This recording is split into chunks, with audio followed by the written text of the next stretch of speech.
I want to talk to you about ways that you can DIY at your house to save money, stress, and time on a basement remodel. A few months ago, our house suffered a power outage after a tornado, and we used our generator for a bit, but we turned it off for a few hours to get some sleep. And in that time, our basement had water damage because the sump pump overflowed.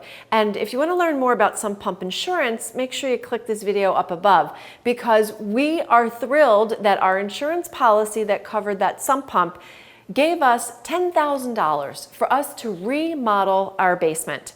Now, you might think, wow, that's a lot of money to remodel. Well, the original estimate was that it was going to cost 13 grand to put the basement back together, but we were only getting 10 because that was the policy max. We were going to stretch that 10 grand and make the most of creating a mature adult family space. So I'm going to share with you in a series of videos how we saved money doing this ourselves. So make sure you subscribe because I don't want you to miss any of it. But first, let me rewind a minute and tell you how this all started. The first step we had to deal with was the remediation. We had to get all of the water and damaged property out before mold set in.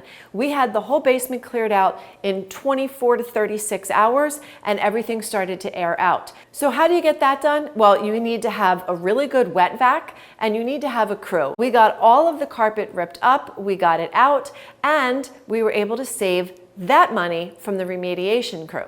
The next step was to decide what was staying in this remodeling project and what was going. The furniture that was down here wasn't really damaged, but it was falling apart. So that is going to be replaced. We also looked around, like I said, the LVP was in usable condition, so we kept that. But we had to remove baseboards, beadboard paneling, and all of the drywall behind. So more video will come on drywall and spackling and taping and how to get that all fixed and ready for paint. How do you deal with the trash? What do you do with all of those goods that you now have to discard that are moldy and nasty and have nails sticking out of them? So I will share some tips on that too in videos to come. Of course, the big question is, what can you do yourself? So for us, we've not hired any contractors to do any part of this except the carpet, which is coming a week from now. So we've been able to do all of the drywall, the painting, the trim work. These are just the kind of skills that I teach my students in depth in my mentoring program. So if you're interested in really stepping up as a homeowner and want to learn to tackle all these projects, make sure you click the link above, get on my newsletter, and you'll learn about upcoming classes. Then of course there comes that repurposing. This piece of furniture was something I bought for $100 about 10 years ago, have used it upstairs for 10 years. Now I'm repainting it and bringing it downstairs. So there's ways that you can save money where you're not just going to go out and spend another $700 on a TV console, which is exactly how much this one at a local furniture store is listed as. And don't forget about budget shopping.